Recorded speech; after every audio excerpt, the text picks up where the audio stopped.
Halo, kembali lagi di channel GRW, masih bersama dengan Maura. Dan hari ini kita kedatangan tamu istimewa nih. Mungkin boleh kok kenalan dulu nih sama teman-teman yang lagi nonton. Hai semuanya, nama saya Joshua Aldio. Saya seorang investment expert di dunia investasi sejak 2013 dan saat ini banyaknya di dunia kripto ya mau ya. Kripto, oke, I see. Iya. Dari 2013, so Iya. how many years? 12 tahun berarti ya? 12 tahun. 2025 kan sekarang kan? Iya, lama ya. Lumayan. Oke. Berarti dari 12 tahun di Kurang lebih 12 di dunia tahun investasi. ya di Iya. dunia investasi. Awalnya nih Ko Joshua pertama kali lu mulai invest tuh karena apa? Gue waktu itu pulang dari Jepang tahun 2013 dan sebenarnya basically nggak tahu mau ngapain. Kayak gitu ya. Bingung. Nggak tahu mau ngapain. Terus gue lihat iklan dan beberapa teman-teman main gue waktu itu, mereka ngomong, wah pemegang saham gitu kan. Awalnya ngomong gitu, mau pemegang saham, dan gue curious, penasaran, apa sih saham itu? Dan akhirnya gue jemplung tahun 2013 ke dunia saham dulu sebenarnya. Saham lokal atau? Lokal, of course. Lokal. Perbankan or? Pastinya Big Four. Jemplungnya ke situ dulu dan You know Big Four.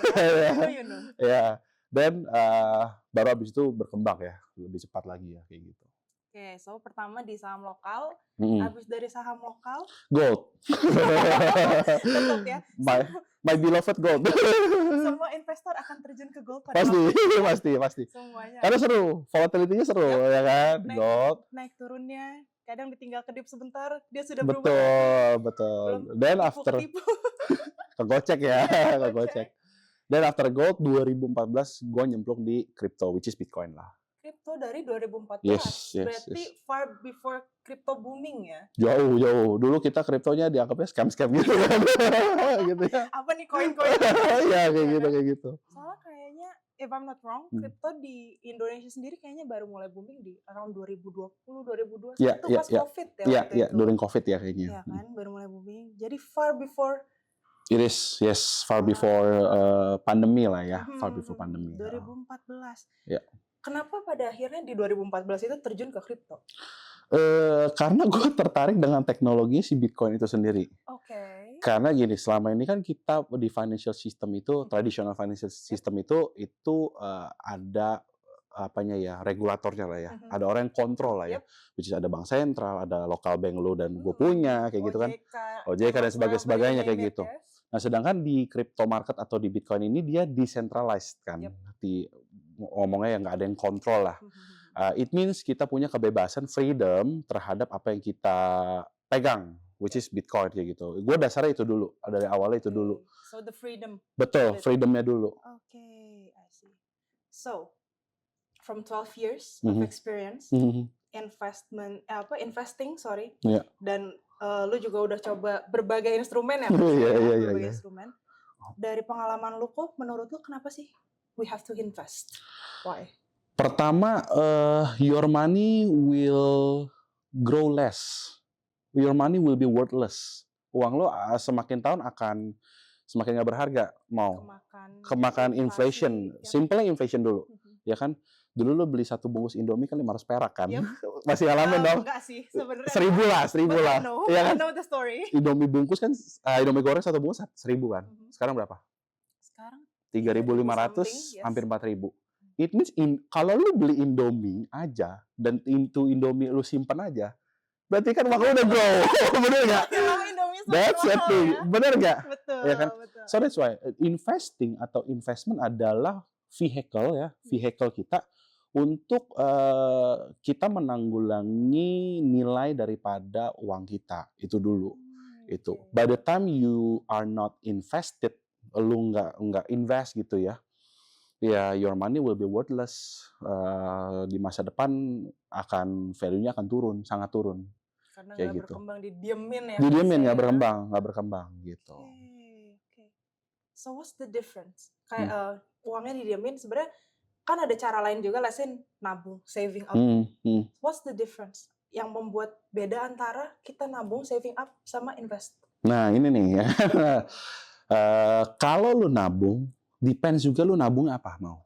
ya kan? Nabung dengan aset apa?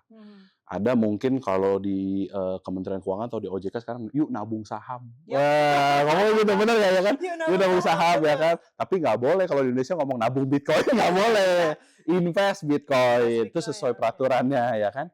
Nah kalau lu nabung tergantung lu nabung apa dulu.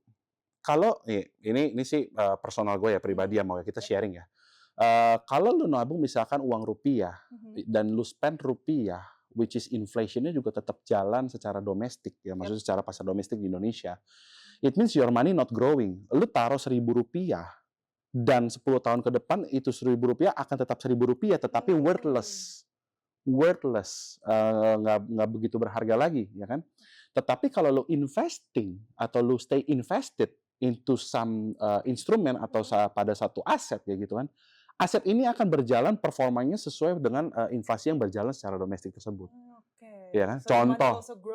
Contoh, misalkan Maura invest di saham deh ya kan, saham Bank BBCA gitu kan. Betul. Simpelnya adalah BBCA kan setiap tahun mereka punya target naik, bener nggak mau? So it means your money also following the target, their target. Seperti so the money grows along with it then. That's a thing, kayak gitu.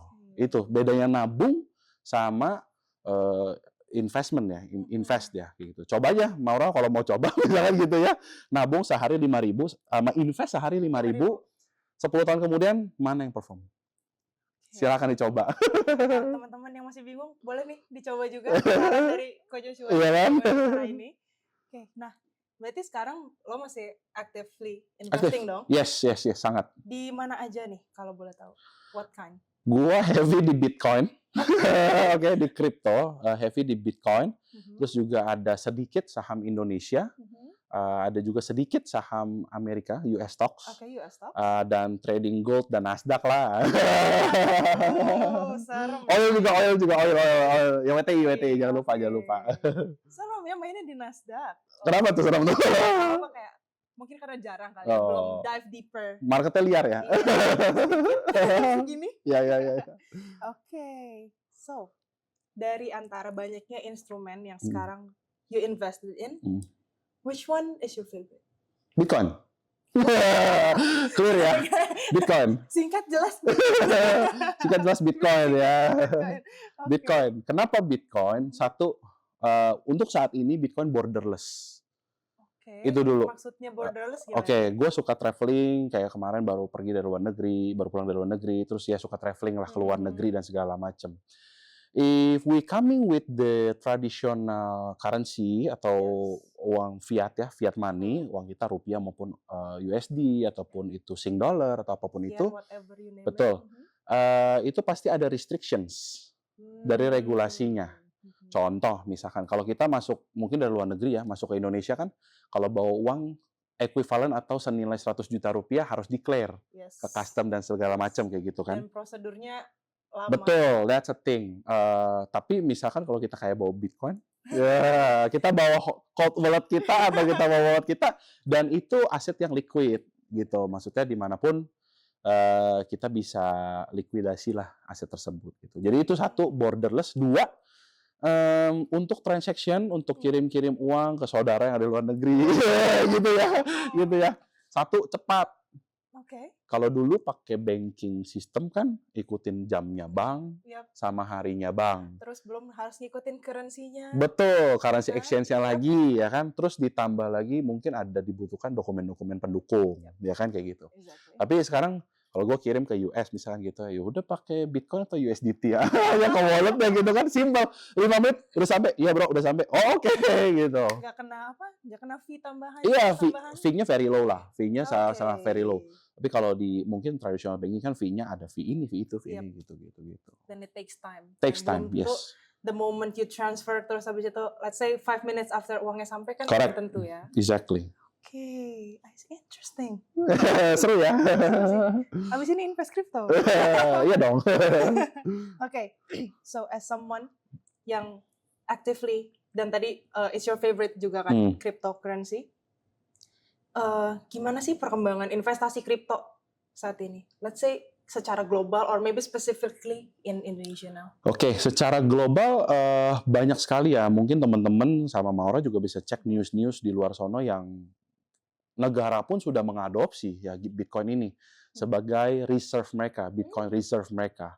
Terlebih juga banyak giant institutions, financial institutions maupun public companies ya, public institutions yang mereka sudah mengadopsi Bitcoin juga sebagai reserve mereka gitu kan. Ada strategi B ya sekarang namanya, bukan MicroStrategy ya. MSTR ya, si Michael Saylor, terus juga big banks kayak Stanchart, Fidelity, Arc21 semuanya udah they are into the Bitcoin already gitu kan. Mereka sudah di dalam Bitcoin kayak gitu. Secara global the adoption is very aggressive right now. Apalagi mungkin kalau kita benchmarking financial market kan ke US saat ini ya, dipimpin sama Presiden Trump yang ya orangnya juga trendy banget ya. apalagi di dunia kripto gitu ya. Even dia pun punya koinnya ya, Trump ya. Beneran ada? Ada koin Trump. Benar. Terus ada koin namanya MAGA. Make America Great Again. Gitu. Silakan dilihat. Coba teman-teman yang penasaran boleh lihat. Cek ya. Iya, cek. Nah, itu secara global adoption-nya sudah sangat agresif. Di Indonesia sendiri, did you know that investor di kripto lebih besar atau lebih banyak ketimbang investor di pasar modal atau di pasar saham, Maura? Oh, is that so? Yes, di pasar saham atau pasar modal Indonesia, investor itu sekitar 7 sampai 9 juta investor ID. Sedangkan di kripto itu 14 sampai 16 juta. Twice the amount. Yeah, almost twice the amount gitu. So that's why the market is huge gitu kan. The market is huge dan ini tidak sebatas hanya untuk milenial dan Gen Z saja gitu.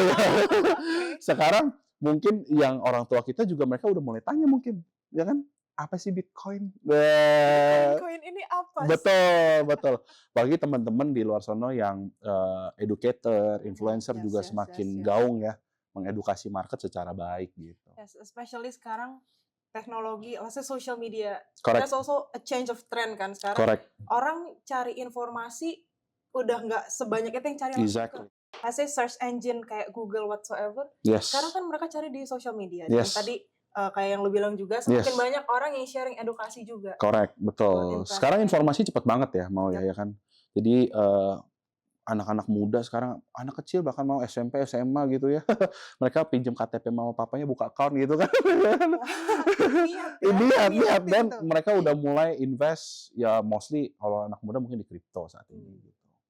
Mungkin kalau let's say anak muda invest di kripto, berarti emang untuk investasi di kripto itu nggak butuh modal gede, atau gimana? Nah ini menariknya, menariknya gini. Satu Bitcoin kan per hari ini kita ngomong 1,9 miliar atau hampir 2 miliar ya, satu Bitcoin ya harganya. Oke, satu Bitcoin itu hampir 2 miliar lah per hari ini kita ngomong 24 Juli ya kan. Tetapi kalau Maura punya uang 100.000 rupiah, itu bisa beli Bitcoin.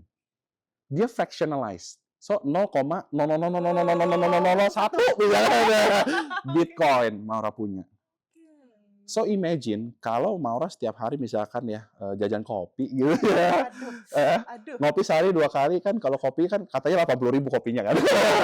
Kali 2 160.000 gitu ya. Kalau dikali 30 hari kan berarti kurang lebih 5 juta rupiah kan. So it means that Maura udah invest di Bitcoin dalam 1 bulan 5 juta rupiah. Dan kita masih punya positive outlook untuk Bitcoin di tahun ini 2025. Gitu Maura. Positive outlook berarti masih akan meningkat kah? Yes, banyak sekali analis di luar sana, bahkan gua pribadi pun ya punya conviction Bitcoin. Ya ini disclaimer ya, saya pribadi ya, Bitcoin di akhir tahun ini 150.000 US dollar per Bitcoin.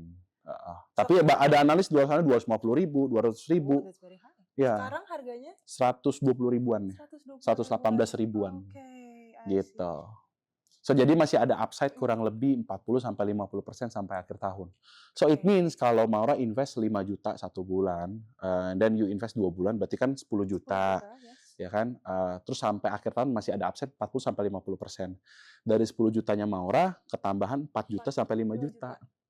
By the end of the year. By the end of the year. Ketika Happy New Year, cek aja portonya berapa gitu ya kan?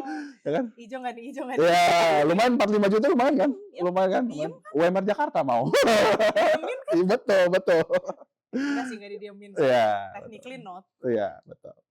I see. Berarti memang secara analisanya let's say ya. Ya. Secara analisa memang Bitcoin ini sendiri masih positif ya. Masih positif sampai akhir tahun ini. Oke, Ya. I see. Teman-teman yang mau mulai invest boleh dicoba start to invest Ya. di Bitcoin berarti ya. Iya. Oke, nah if we talk now, tadi lu juga udah sempat mention semakin banyak orang yang start investing. Kayak mulai dari anak kecil yang tadi sampai pinjam KTP orang tua untuk bisa invest ya.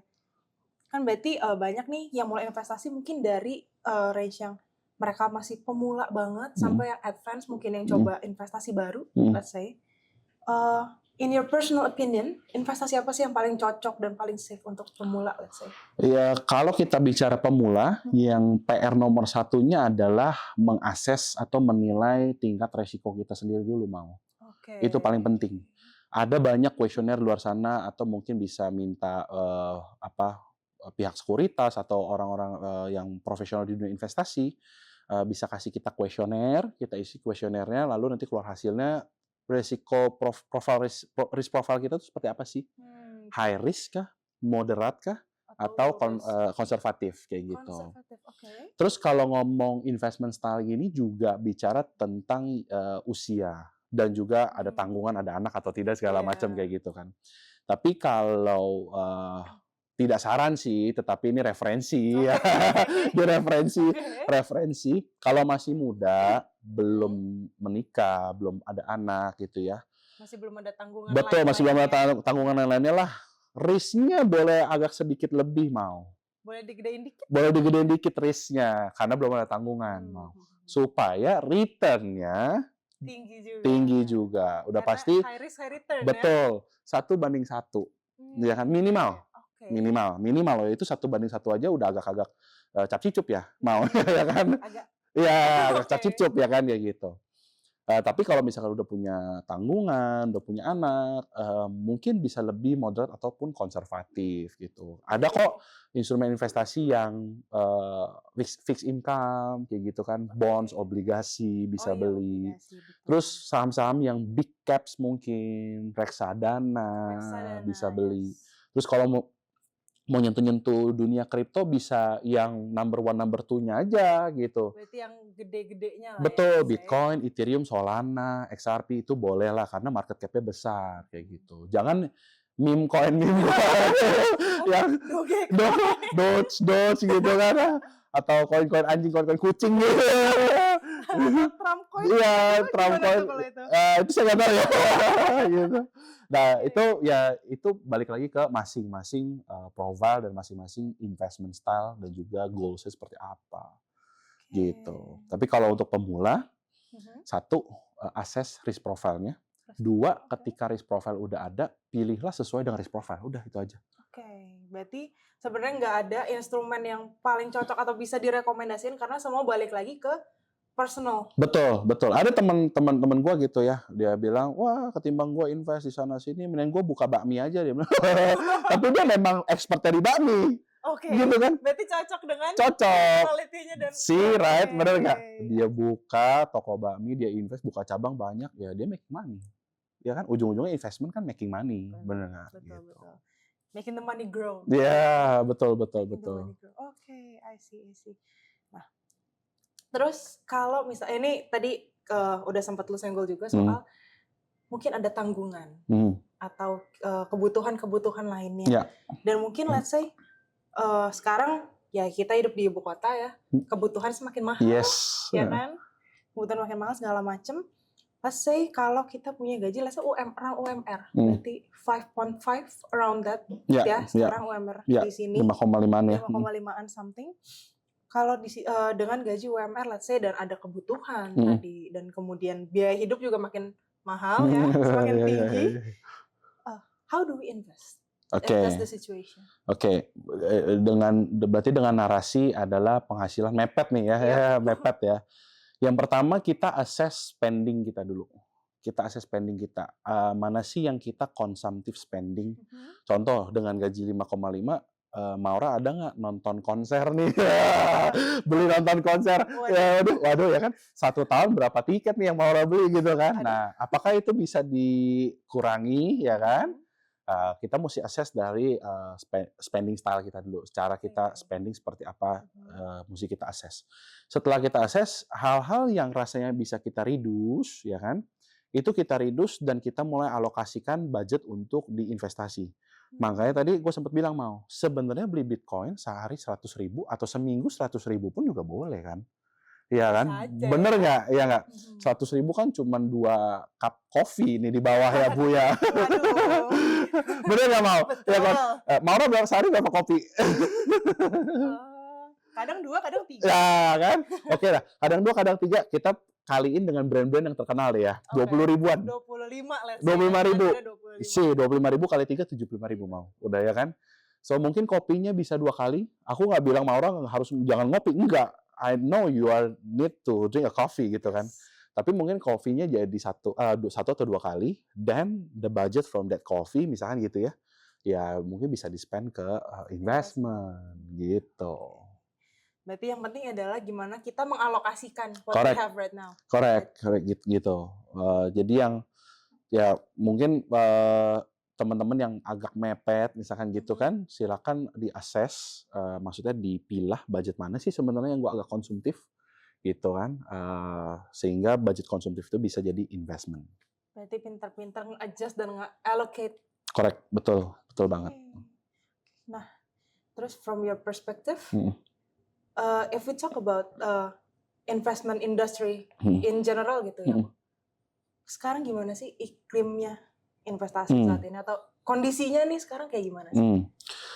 Untuk mungkin khususnya di Indonesia dulu kali ya, kita Boleh. ngomong secara domestik ya. Di Indonesia secara capital market, pasar modal, kita belakangan ini baru bangkit lagi ya. Setelah di first half 2025 ini kita pasar modal Indonesia cukup terkoreksi, cukup dalam ya, Mau ya, agak turun ya, cukup dalam.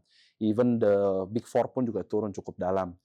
So sebenarnya turun cukup dalam pun balik lagi Mau ke fundamentalnya lagi. Fundamentalnya itu promising ya. Kalau turun cukup dalam tapi fundamentalnya promising, company-nya masih profitable, operation-nya masih strong. Cash flow-nya juga mungkin Betul. masih bagus. Berarti kan Mercy Harga Bajai. Bener nggak? Iya dong. Ya kan yang terkenal kan pasar modal dibilang Mercy Harga Bajai, bener nggak ya kan? Lagi murah justru kita harus masuk. Lagi Itu chance-nya di situ. that's the justru ya. chance for you to have a cheaper price.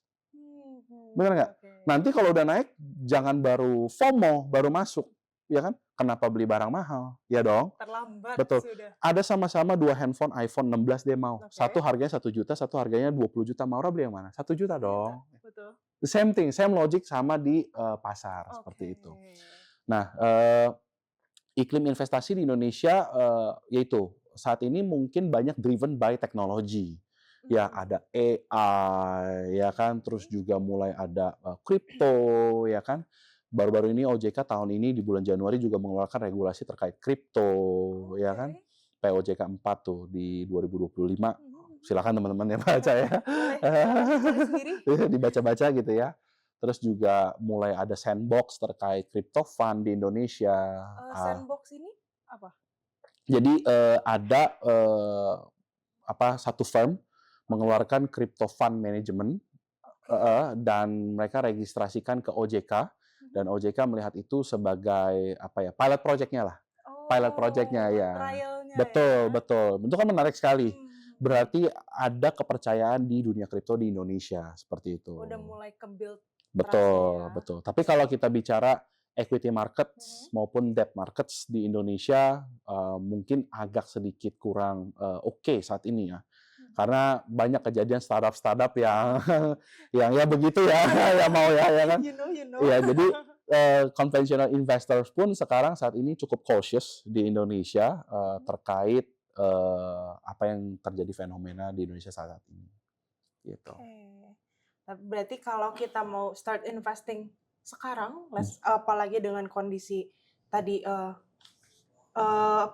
kondisi di domestiknya ya, berarti emang harus lebih mungkin pinter-pinter memilah dan memilih. Yes, betul banget. Apalagi mungkin teman-teman ya sama Maura juga pilihlah mungkin firm-firm yang sudah berlisensi ya kan, yang diawasi dengan OJK, terus juga ada operationnya minimal di Jakarta, di Indonesia gitu kan, sehingga punya point of contact yang tepat gitu. For secure purposes Yes, juga ya. yes, security is still number one. Purposes. Yes. Oke. Terus nih, if we talk back ke crypto tadi ya. Tadi kan Ko Joshua juga sempat mention soal fundamental. Kalau misalkan yang field lain gitu, kan fundamental, teknikal ada dan mungkin banyak juga informasi bertebaran. Kalau di crypto sendiri, fundamental dan teknikalnya kayak gimana kok? Jadi gini dulu di dunia kripto itu ada dua dunia, ada dua dunia ya, ya. Kripto itu semua koin selain Bitcoin itu kripto. Ethereum, Solana, XRP, Cardano, Doge, Shiba, PP, whatever you name it itu kripto. Oke. Tetapi mother of all itu Bitcoin, ya kan? So that's the first one. That's the first one and the only one. The Bitcoin, ya kan? Fundamentalnya kalau kita bicara tentang kripto, ya, fundamentalnya itu mungkin bisa gua analogikan nggak beda dengan perusahaan yang melakukan IPO. Perusahaan yang melakukan initial public offering, sahamnya dijual di publik gitulah ya. Nah ini Maura misalkan punya project gitu ya, dan mau ICO namanya, initial coin offering, dan Maura bisa menciptakan koin dolar Maura, misalnya gitu, boleh ya. Itu bisa. So the fundamental depends on what project apa yang Maura kerjakan, kayak gitu, ya kan? Tapi kalau Bitcoin sendiri, fundamentalnya adalah networknya itu sendiri. Dia adalah network yang decentralized dan open, ya kan? Sehingga ini menjadi challenge bagi dunia financial, di mana ada open ledger. Actually ada banyak orang ngomong mungkin, wah kalau lu masuk ke kripto udah nggak ke-track atau apa segala macam, ya kan? Well sebenarnya masuk ke dunia kripto justru lebih ke-track karena Maura transfer ke walletnya gua gitu kan. Kita bisa lihat di Etherscan. Kita bisa lihat secara publik bahwa walletnya Maura ada transfer ke walletnya Josh misalnya kayak gitu. Tapi of course the wallet address itself kan kayak coding gitu ya, nggak kelihatan. Itu bisa kita tracking gitu. Jadi sebenarnya it's safe kan? It's safe dan so transparent, ya kan? Kayak gitu. Misalkan ada dari mana gitu ya, coba-coba misalkan mau tipu kita, gue udah kirim Bitcoin, 1 Bitcoin ke lu, cek aja di Etherscan namanya ada, di Etherscan, wallet address-nya tinggal copy, lihat, kalau ada, ya benar berarti dia transfer, kalau enggak, mana bro, mana bro, kayak gitu kan, gitu mau.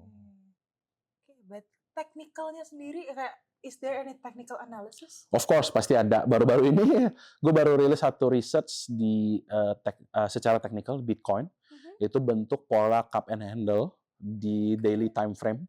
So that's why dia tembus 116.000, 117.000 US dollar per Bitcoin, dan peak atau all time high di 123.000 kan kemarin. Dan ini masih consolidate, retracement, koreksi, retesting the resistance become support, SBR-nya. Then after that we still have a positive outlook di Bitcoin. Dia koreksi untuk dia naik lagi berarti kan? Sebenarnya 24 Juli ini ya, jam berapa nih? Jam 3 sore ya, kurang lebih. Ya kan? Cukup oke untuk bisa mulai beli Bitcoin gitu. Nggak terlalu ketinggian. I see. So ternyata di crypto, let's say di Bitcoin, baik fundamental maupun teknikalnya juga tetap harus diperhatikan. Yes, pastinya. Fundamentalnya mungkin kalau untuk Bitcoin ya saat ini ya itu satu, adopsi dari negara-negara. Kedua, adopsi dari big companies lah, global companies. Ketiga, regulasinya juga udah mulai clear ya, udah mulai clarity-nya udah mulai ada. Ada namanya Genius Act, Clarity Act, silakan teman-teman di research bisa baca, meregulasi terkait stablecoin ya, tetapi itu impactful positively ke crypto market, dan secara teknikal ada kok trigger-triggernya pasti untuk bisa entry. Gitu. Boleh teman-teman mulai melakukan risetnya kalau ada yang penasaran dan pengen coba invest, balik lagi mau coba invest di Bitcoin atau crypto. Nah, sekarang kalau kita mau ngobrol soal something yang lebih personal about you, Ko Joshua. Kan tadi 12 years experience. Dan pasti di situ kan lu juga ada trial error-nya. Apalagi tadi lu mulai di Bitcoin di 2014, di mana informasi belum se-fast sekarang, belum se-massive sekarang ya kan. Apa sih kesalahan terbesar yang pernah lo lakukan soal investing ini? Oh, kesalahan terbesar yang pernah gue lakukan di dunia investment adalah gue berinvestasi di hal yang gue tidak mengerti. Oke. Itu dulu bro, ya kan? Ya kan? Itu dulu. Oke. So, jangan pernah lu berinvestasi di hal yang lu nggak pernah mengerti. Karena you don't know how to play the game. Itu dulu, mau. Ya kan? Oke. You need to understand, ketika setelah lu understand apa yang akan lu mau invest, lu mesti punya conviction di dalamnya. Ya kan? Keyakinan bahwa my investment is a good investment. Why? Because I understand how to play it, gitu. Ketika lo investasi, mau tuh investing style ataupun trading style ya, tapi lu nggak ngerti, ya kan, lu akan kebakar juga pada akhirnya gitu loh. Karena lu nggak ngerti, lu kayak cuma buang garam ke laut aja. It's gonna go to waste aja Yes, ya. it is kayak gitu. Tapi kalau lo mengerti, at least you understand what my instruments doing, gitu kan. Oke. Dan where to my instruments going, ya Oke. gitu dulu. Jadi kesalahan adalah lu belum memahami waktu Betul. itu ya. Jangan pernah investasi di hal yang tidak kalian pahami. Nanti udah bingung, semakin Semakin bingung lagi, ya kan kayak gitu. Oke. Nah, terus pas akhirnya lo mengalami itu, gimana cara lo nge-overcome itu? Ya, of course, sadar dulu mau bahwa ini adalah kesalahan saya gitu ya. Saya tidak paham gitu ya. Waduh, aku salah. Aku salah gitu ya kan. Setelah sadar dan bertobat gitu ya kan, balik badan, belajar. Of course, belajar. Contoh misalkan kayak gini mau, gue ngomong, lu jangan berinvestasi dengan hal yang tidak pahami gitu ya. Contoh misalkan Maura nggak bisa bikin bakmi, tapi lu investasi di bakmi kan nggak mungkin mau. Bener kan? Nggak ketemu. Bener ya kan? Ya kan bener nggak? Maura mau invest di dunia fashion, tapi Maura nggak ngerti dunia fashion, kan nggak mungkin mau. Same thing. The same thing kayak gitu. Same logic applies kayak gitu. Kalau lu udah tahu bahwa lu tidak mengerti instrumen apa, cuma ikut-ikutan, mending nggak usah, stop dulu, sadar, tobat, dan mulai gali apa sih ini sebenarnya. Berarti doing research. Dan suitable nggak sama gue punya style. Tadi risk profile-nya. Risk profile lagi, balik lagi sama your investment style, your investing style, balik lagi kayak gitu. Kalau lu ada mungkin kayak gue gitu ya, seorang financier gitu ya, invest di Big Four, ya mungkin kita tahu gamenya seperti apa. Bank-bank lending borrowing, net interest margin mereka berapa, itu kita tahu mana yang paling tebal, book value-nya mana yang paling oke, kayak gitu. That's the thing. And to understand the instrument first, to understand the industry first, baru bisa kita invest. I see. Jadi emang kita harus ngerti dulu. Ngerti. Kalau nggak ngerti, minimal riset dulu. Betul. Okay. Seorang investor atau seorang trader itu 98% waktu itu research mau. Entry itu kan cuma sekali klik. Benar nggak sih? Paling 1-2 detik. Betul, nggak sampai sedetik ya kan. Cepet klik gitu aja udah beres kan. Tapi research-nya itu, bangun conviction-nya itu yang berbulan-bulan, bertahun-tahun mau gitu ya. Dan research-nya mungkin kan nggak cuma soal kondisi pasar, tapi masih analisa juga. Betul. Adapun juga mungkin view dari teman-teman analisnya di luar, kita masuk ke telinga kita saring, bener nggak sih, kita cross check lagi di market, itu kan kayak gitu mau. Oke. Terus Ko Joshua, lu sendiri setuju atau enggak kalau to invest you need courage? Courage. Keberanian. Of course, kalau lu nggak ada courage-nya, bagaimana bisa invest mau? Bener nggak sih? Iya kan? Bener juga. To step down from your bed every morning aja udah courage mau, ya kan? Ya kan? Lebih ke willingness, ya kayak gitu. Tapi betul, butuh courage lah pastinya. Dan kalau misalkan teman-teman juga serius mau di dunia investment, dan juga mau serius di dunia investment, butuh komunitas yang saling mengencourage juga pastinya ya. Karena lingkungan juga mempengaruhi ya. Of course mau gitu ya. Kalau lu mau jadi seorang investor, tapi obrolan lu nggak ada yang ngomong tentang investment atau nggak ada yang punya komunitas tentang investment, susah juga dapat insights. Susah juga dapat ideas, ya kan? Susah juga dapat mungkin info-info dalam atau bagaimana, ya kan kayak gitu kan. Tapi memang butuh sekali komunitas yang kita ada di dalamnya, khususnya untuk dunia investasi. Karena bisa diskusi bareng. Betul. Ada sesuatu yang, let's say gue nggak tahu tapi Ko Joshua tahu, dan di situ terjadi pertukaran pikiran. Betul, bisa jadi bahan pertimbangan, ya kan? Kayak gitu. Misalnya kita masuk satu instrumen gitu ya. Gue masuk instrumen ini, tiba-tiba mau orang ngomong, lu jangan kok masuk instrumen ini, gue denger info begini. Emang iya. Jadi cautious kan? Iya. Jadi kita cross check lagi benar atau tidaknya, riset balik lagi, kayak gitu. Ko Joshua, I see. Oke. Nah, sebelum kita menyudahi nih Oke. hari ini, apakah dari Ko Joshua ada yang mau disampaikan nih ke teman-teman yang lagi nonton di rumah? Oke. Yang pasti pertama adalah stay invested. Tadi udah kita bahas di awal bahwa investment itu penting untuk menjaga nilai uang kalian. Itu dulu. Because if you're not stay invested, then inflation will eat you up. Iya kan? Kasus Indomie kita aja mau. Sesimpel itu. Jadi teman-teman stay invested, stay informated, informasinya banyak, dan joinlah di berbagai komunitas sehingga bisa punya lingkungan yang encouraging. Gitu. Oke.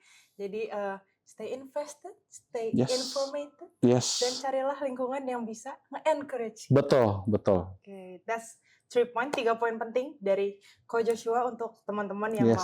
mau investasi atau mungkin sudah ada ya lingkungan investasi. Itu 3 poin itu tetap berlaku dong, Ko Joshua. Pasti itu, pasti banget. Oke, thank you banget kalau gitu Ko Joshua. Aku yang thank you, Maura. thank you. Terima kasih juga teman-teman yang menyaksikan di rumah. Jangan lupa untuk like, comment, dan subscribe. Atau nih kalau teman-teman ada topik yang mau dibahas, boleh juga tinggalin di kolom komentar. So, it's been with me, Maura. I'll see you again. Bye!